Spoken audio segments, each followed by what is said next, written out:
Hai guys, ketemu lagi kita di channelnya Bukalapak bersama gue tentunya Hero Tara Rifan yang kalau gue di sini kayak jalangkung kali datang tadi dijemput pulang tadi antar. Cia. Ya, tapi ngomong-ngomong tentang jalangkung, gimana kalau di video kali ini kita bahas permainan pemanggil arwah legendaris nih di Indonesia yang kayaknya seru banget ya. Bagian siapa sih yang nggak tahu sama jalangkung? Tapi seperti biasa, sebelum lanjut ke ceritanya, jangan lupa untuk klik subscribe di channel Bukalapak ini supaya bisa jadi 1 juta subscriber. Dan gue juga mau info-info sedikit nih tentang promo yang ada di Bukalapak untuk menunjang hobi baru kalian. Di mana Bukalapak nih lagi ngadain pilihan jagoan di bulan Agustus. Makin banyak itu promo-promonya untuk kategori unggulan seperti DIY, perkakas rumah tangga dan juga otomotif. Tapi bukan hanya itu aja, tiap minggunya nih promonya juga akan berbeda-beda dengan tambahan dari top brands yang ada di Bukalapak. Catat tanggal-tanggal ini ya, jadi buruan deh sikat barang-barang yang sesuai dengan kebutuhan kamu sekarang karena semuanya ada di Bukalapak. Produk yang murah, lengkap dan pastinya original. Semuanya ini dapat kamu beli dengan promo no ongkir 100.000 kali. Nah, buat kalian yang suka pakai voucher-voucher tambahan di Bukalapak, gua kasih tahu 5 cara gampangnya. Pertama, download aja aplikasi Bukalapak. Kedua, tap voucherku. Nah, di situ kalian bisa lihat voucher-vouchernya tuh. Lalu klik pakai dan pilih barang yang mau dibeli atau langsung aja ke chart. Lalu copy paste kode tersebut atau disalin atau pilih promo yang tersedia di checkout. Terakhir, kalian bisa lanjut belanja atau langsung pakai promonya dan tinggal checkout aja. Gampang banget kan? Ayo buruan ya dipakai itu voucher-voucher yang ada di Bukalapak dan jangan lupa juga klik subscribe. Pokoknya semua infonya ada di link deskripsi di bawah. Sekarang kita lanjut ke ceritanya.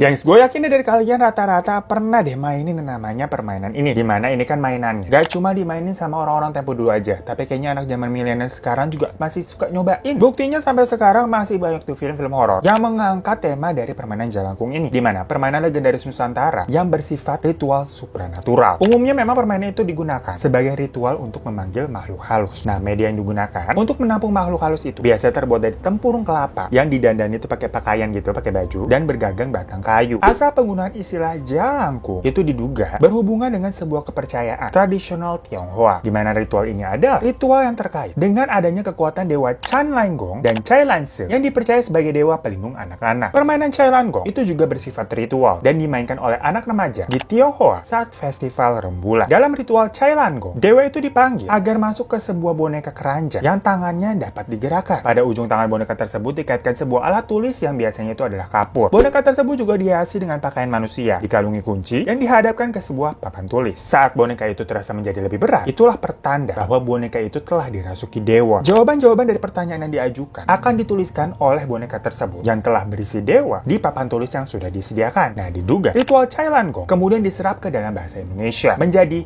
jalangkung. Ritual ini dalam perkembangannya di Indonesia digunakan juga untuk kayak semacam mencari informasi tentang diagnosa penyakit dan pengobatannya oleh praktisi kesehatan non-konvensional. Dalam perkembangannya, permainan ini juga menjadi cukup sederhana dan dapat dilakukan cukup hanya dengan menggunakan jangka untuk menggambar sebuah lingkaran lengkap dengan huruf abjad di sebuah kertas dan dengan diiringi satu mantra sederhana. Mantranya gue tulis aja ya. Serem kita kalau ngucapin. Dimana kata-kata atau mantra tersebut diucapkan berkali-kali dan setelah makhluk halus itu sudah diyakini masuk ke dalam media perantara, maka pemain ini dapat bertanya apapun pertanyaan yang mereka mau tanyakan di alat tulis yang digunakan. Karena sifat yang berupa ritual, memanggil dan berkomunikasi dengan makhluk halus, permainan jalangkung ini yang awalnya sekedar permainan aja, kemudian berkembang dan memunculkan mitos-mitos mengenai kesurupan hantu. Mitos tersebut umumnya akan terjadi bila permainan itu diakhiri tanpa berpamitan dengan makhluk halus yang telah diundang untuk masuk ke media perantara. Karena kalau tidak berpamitan, makhluk halus itu nantinya dapat menjadi marah dan dapat membuat masalah kepada para pemanggilnya. Gue yakin dari kalian juga sebenarnya udah tahu lah basic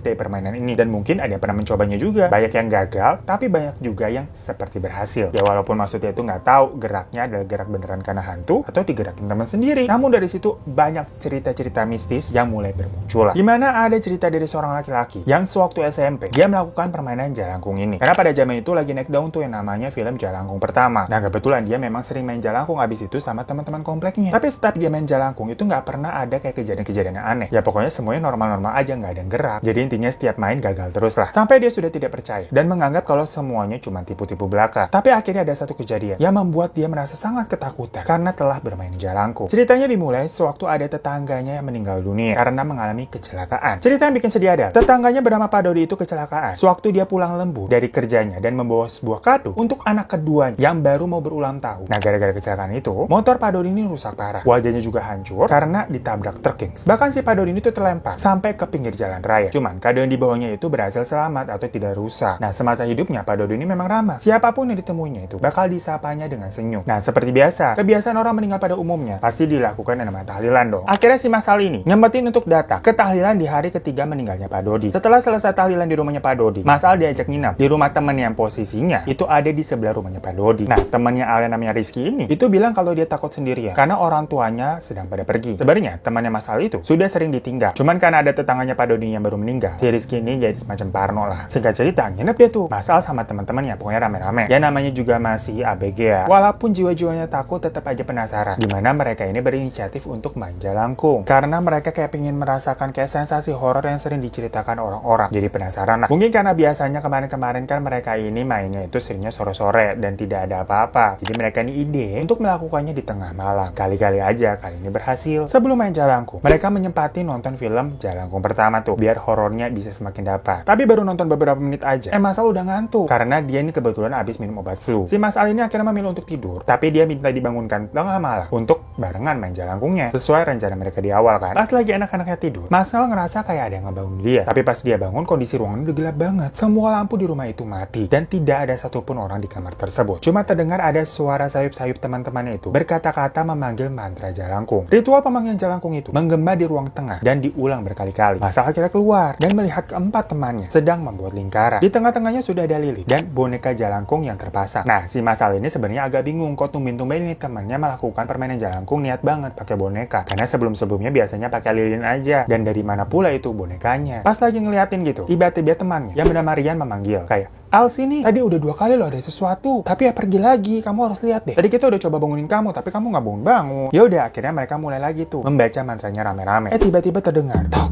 tok tok. Ada bunyi pintu diketuk 3 kali. Semua langsung diem dan saling kayak lihat-lihatan. Kedengeran lagi bunyinya. Tok tok tok. Akhirnya salah satu temannya Mas Al ini bernama Andre nanya, "Siapa tuh?" Namun gak ada jawaban sama sekali dari ketukan pintu itu. Gak lama kemudian terdengar lagi, gengs. Tok tok tok. Yang mana akhirnya mereka mengira seperti makhluk halus yang datang ini gak mau masuk sendiri, maunya dibukain pintu. Akhirnya Mas Al ini memberanikan diri untuk membuka pintu. Saat dibuka perlahan-lahan, ternyata gak ada siapa-siapa. Akhirnya pintunya ditutup lagi dan Mas Al balik badan dong. Di situ dia melihat sosok orang berpakaian putih dengan noda darah. Kepalanya pecah, wajahnya penuh darah. Dan yang paling ngeri, matanya tidak ada kelopak matanya, sampai kayak melotot gitu, bola matanya kayak mau keluar. Sosok itu berkata pelan, "Antarkan saya ke tempat anak saya." Dan kalimat itu diulang terus berkali-kali. Mas Al dan temannya cuma bisa shock, diem aja gitu, nggak bisa ngomong apa-apa. Bahkan beberapa orang dari mereka udah pingsan karena mereka sebenarnya tahu siapa sosok itu, yang mana itu adalah Pak Dodi yang baru meninggal. Mungkin karena nggak ada jawaban dari Mas Al dan teman-temannya, sosok itu makin lama makin mendekat ke Mas Al. Dan tiba-tiba semuanya menjadi gelap. Mas Al ini pingsan dan saat terbangun dia udah di kasur dalam suasana rumah yang masih gelap. Dia sempat diam sesaat dan kayak inget-inget kejadian ini ada apa ya. Lalu dia tersadar kayak seperti mengalami deja vu, di mana saat mau bangun dari kasur, dia mendengar sayup-sayup suara temannya itu memanggil-manggil mantra jalangkung. Saat dia berjalan ke ruang tengah, bener aja kejadiannya persis sama kayak yang tadi terjadi, di mana Rian temannya itu manggil kayak, "Al sini cepetan, tadi kayak ada yang datang tapi udah pergi lagi, kamu dibangunin nggak bangun-bangun sih." Dari situ si Al ini langsung buru-buru menyuruh temannya untuk berhenti bermain.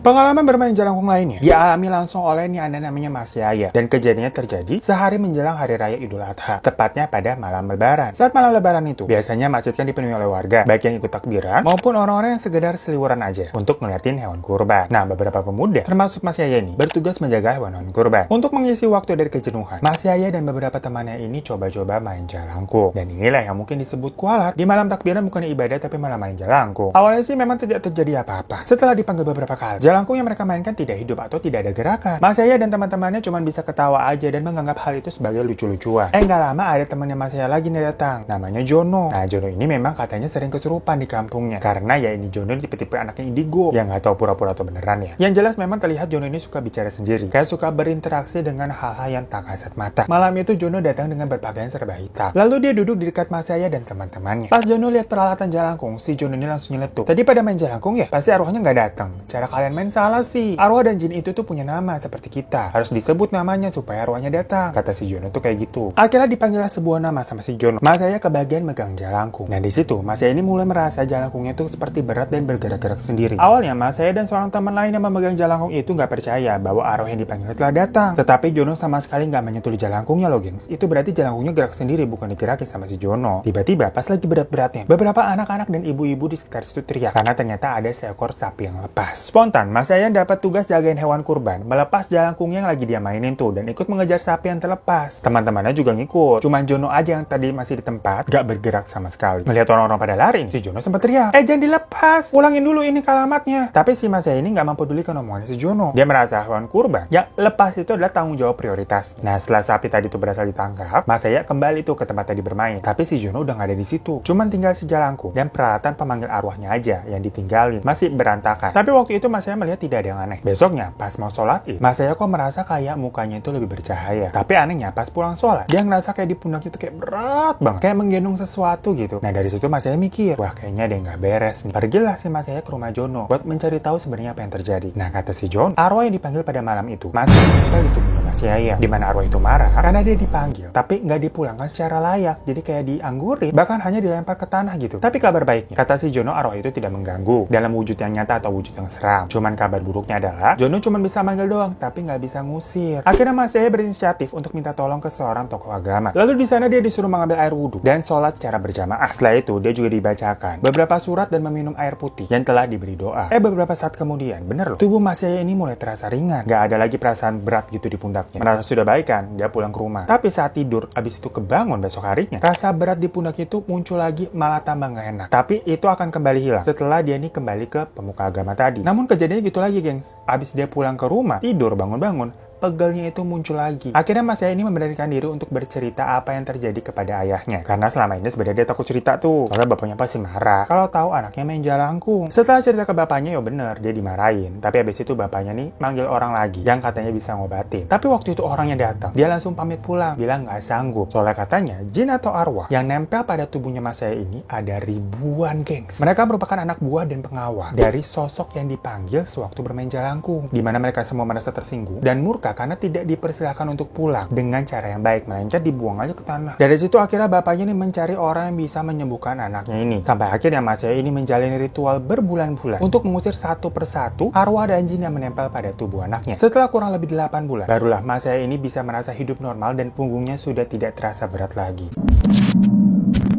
So itu tadi guys cerita mengenai jalangkung, yang intinya itu adalah memang permainan legendaris untuk memanggil arwah dengan cara-cara atau pemanggilan mantra, dan harus dilakukan juga atau diberhentikan dengan cara yang semestinya, jadi nggak boleh seenaknya. Menurut kalian gimana? Percaya atau enggak? Nah, buat kalian nih yang mungkin pernah punya pengalaman main jalangkung atau cerita dari teman-teman kalian yang seram-seram, boleh komen-komen di bawah ya. Sampai jumpa lagi di cerita-cerita misteri selanjutnya, dan jangan lupa subscribe channelnya Bukan Apa Kini. Sampai jumpa.